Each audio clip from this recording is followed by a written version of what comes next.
इस वीडियो में जी हम डेटा वैलिडेशन टूल यूज़ करना सीखेंगे एक्सेल में। डेटा वैलिडेशन टूल है क्या बेसिकली जी, इस टूल के थ्रू आप अपने सेल्स में जो एंट्री है डेटा की उसे रिस्ट्रिक्ट कर सकते हैं टू सर्टेन क्राइटेरिया। यानी आप ऐसा कर सकते हैं जी कि किसी भी सेल में किसी भी कॉलम में सिर्फ एक स्पेसिफिक जो आपके पास डेटा है वो एंटर हो, उसके अलावा कोई भी डेटा जो है, अगर आप ये एक्सेल की शीट यूज़ नहीं कर रहे, कोई और यूज़ कर रहा है, तो कोई भी उसमें उस क्राइटेरिया के अलावा जो है वो डेटा एंटर ना कर सके। सपोज आपके पास जी कॉलम ए है और आप इसमें जो है रिस्ट्रिक्ट करना चाहते हैं डेटा एंट्री को, तो आप क्या करें जी, कॉलम ए को सिलेक्ट करें, उसके बाद डेटा टैब में जाएं। डेटा टैब में आपके पास डेटा टूल्स के सेक्शन में डेटा वैलिडेशन का बटन है जी। जैसे ही डेटा वैलिडेशन के बटन पर क्लिक किया, मेरे पास ये डायलॉग बॉक्स ओपन हो गया जी। इस बॉक्स में मेरे पास सबसे पहले जी वैलिडेशन क्राइटेरिया, यानी मैं क्या क्राइटेरिया डिफाइन करना चाहता हूँ अपना डेटा एंटर करने के लिए जी। मैं अलाउ करना चाहता हूँ एनी वैल्यू जो बाय डिफ़ॉल्ट अलाउ हुई भी है, या फिर जी मैं कुछ स्पेसिफिक करना चाहता हूँ। सपोज मैं करना चाहता हूँ जी सिर्फ होल नंबर्स जो हैं वो एंटर हों इस कॉलम में, इसके अलावा और कोई डेटा एंटर ना हो जी। तो मैं होल नंबर पे क्लिक करूँगा और उसके बाद जी मैं रेंज डिफाइन करूँगा कि इन होल नंबर की जो रेंज है वो किस उसकी मिनिमम वैल्यू क्या होनी चाहिए और मैक्सिमम वैल्यू क्या होनी चाहिए। सपोज मुझे 10,000 से 20,000 के दरमियान का जो डेटा है सिर्फ वो एंटर करना है इस कॉलम में। मैं मिनिमम वैल्यू इसकी सिलेक्ट करता हूँ जी 10,000। मैंने 10,000 लिखा और मैक्सिमम वैल्यू जी मैंने लिख दी इसकी 20,000। उसके बाद मैंने जी ओके प्रेस कर दिया जी। अब जी मैं इस सेल में गया, सेल A3 में, और मैंने इधर टाइप किया जी 23,000 और एंटर का बटन क्लिक किया। जैसे ही मैंने इसे एंटर किया जी, एक्सेल ने मुझे वार्न किया कि this value doesn't match the data validation restriction defined for this cell. यानी ये वैल्यू मैच नहीं करती उस रिस्ट्रिक्शन से जो हमने अप्लाई की हुई है इस कॉलम में डेटा के लिए जी। अब जैसे ही मैं कैंसिल का बटन प्रेस करूंगा, ये वैल्यू जो है वो डिसअपियर हो जाएगी। और अब सपोज मैं इधर एंटर करता हूँ जी 15,000। अब मैंने 15,000 एंटर किया तो ये जी इस सेल में एंटर हो गया, क्योंकि ये 10,000 और 20,000 की रेंज के दरमियान था, जो रेंज हमने डिफाइन की थी डेटा की इस कॉलम के लिए जी। अब अगर हम दोबारा इसको देखें अपने डेटा वैलिडेशन के फीचर को, इस बटन पे क्लिक करें, तो आप देख सकते हैं कि आपके पास जी ये जो ऊपर 3 टैब्स आ रही हैं, इनमें 2 और टैब्स भी हैं सेटिंग्स के अलावा जी, इनपुट मैसेज और एरर अलर्ट की। आप कोई मैसेज टाइप कर सकते हैं इधर, यानी इन सेल्स को रिस्ट्रिक्ट किया हुआ जिनको आपने, जैसे ही उन पे आपका कर्सर जाएगा एक मैसेज आपके पास आ जाएगा जी कि इसमें सर्टन टाइप ऑफ डेटा जो है वो एंटर होना है जी। आप उसका टाइटल लिख सकते हैं, उसमें इनपुट मैसेज टाइप कर सकते हैं। सपोज मैं इनपुट मैसेज टाइप करता हूँ जी, मस्ट बी बिटवीन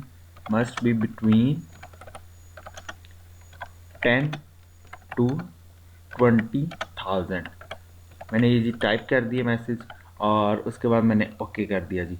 अब देखें जी ये सेल सिलेक्ट हुआ है, तो इसके साथ जी एक मैसेज बॉक्स आ रहा है जी कि मस्ट बी बिटवीन 10 टू 20,000, यानी इस सेल में आपने जो वैल्यू एंटर करनी है वो 10 से 20,000 के दरमियान ही करनी है।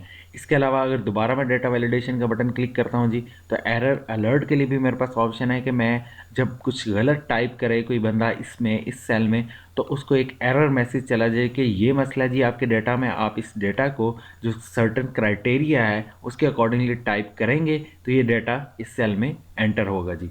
इसके अलावा हमारे पास एक और फीचर है, जिस तरह हम ये डेटा जो है इसे सर्टेन क्राइटेरिया इसका डिफाइन कर रहे थे, हम अपने डेटा के लिए सर्टेन लिस्ट भी डिफाइन कर सकते हैं कि सिर्फ और सिर्फ जो डेटा है हमारा किसी कॉलम में उसी लिस्ट से टाइप हो।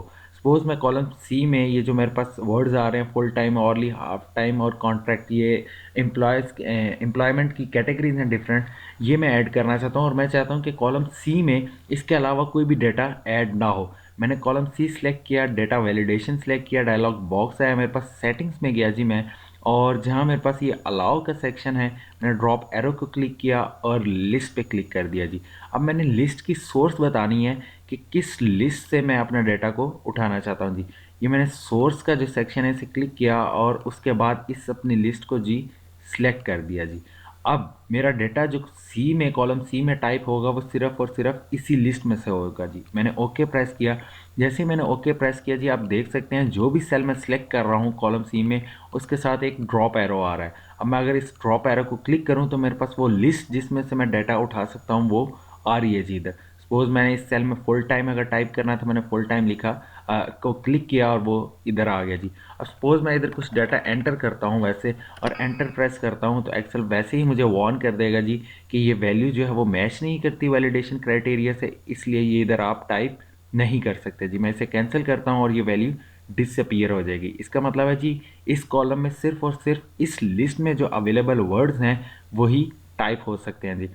इस तरह से अगर आप डेटा वैलिडेशन जो है उसे यूज़ करते हैं तो इससे ये भी आसानी हो जाती है आपको जी कि आपको वर्ड्स या आपको अपना डेटा टाइप नहीं करना पड़ता। आप जस्ट ड्रॉप डाउन एरो जो है उसे क्लिक करते हैं और अपना रिक्वायर्ड डाटा जो आपने किसी सेल में पेस्ट करना है उसे सिलेक्ट करके उसे इंसर्ट कर देते हैं जी सेल में। आप अपनी इस लिस्ट में डाटा को ऊपर नीचे मूव भी कर सकते हैं। सपोज़ मैं कॉलम डी में जी एक वैलिडेशन यूज़ करता हूँ, डेटा वैलिडेशन। मैंने डेटा वैलिडेशन यूज़ की और उसके बाद एनी वैल्यू अलाउ जो वैल्यू का सेक्शन है उसमें मैंने लिस्ट को सिलेक्ट किया, और मेरी लिस्ट सोर्स क्या है जी, ये जो मेरे पास कुछ डिपार्टमेंट्स की लिस्ट आ रही है इसे मैंने एज अ सोर्स सिलेक्ट किया और ओके प्रेस कर दिया जी। अब मैं देखता हूँ जी कि कॉलम डी में किसी भी सेल में मैंने कोई वर्ड टाइप करना है, मैंने ये लिस्ट ओपन की जी और इसमें से डिपार्टमेंट जो भी मैंने सेलेक्ट करना है वो मैंने सेलेक्ट कर लिया। अब फॉर एग्जांपल मैं जी मार्केटिंग डिपार्टमेंट जो है उसे बार बार यूज़ करना चाहता हूँ, और आप देख सकते हैं कि इस लिस्ट में मार्केटिंग डिपार्टमेंट मेरे पास बिल्कुल एंड पे है और मुझे बार बार जी स्क्रॉल करना पड़ेगा नीचे मार्केटिंग डिपार्टमेंट को सिलेक्ट करने के लिए जी। मैं क्या करता हूँ जी इस लिस्ट में अपने ये जो डिपार्टमेंट है इसे लिस्ट में ऊपर कहीं मूव कर लेता हूँ जी। मैं शिफ्ट की यूज़ करके इसे ड्रैग करता हूँ और ड्रैग करके जी मैं इसे ले आया जी ये तीसरे नंबर पे जी।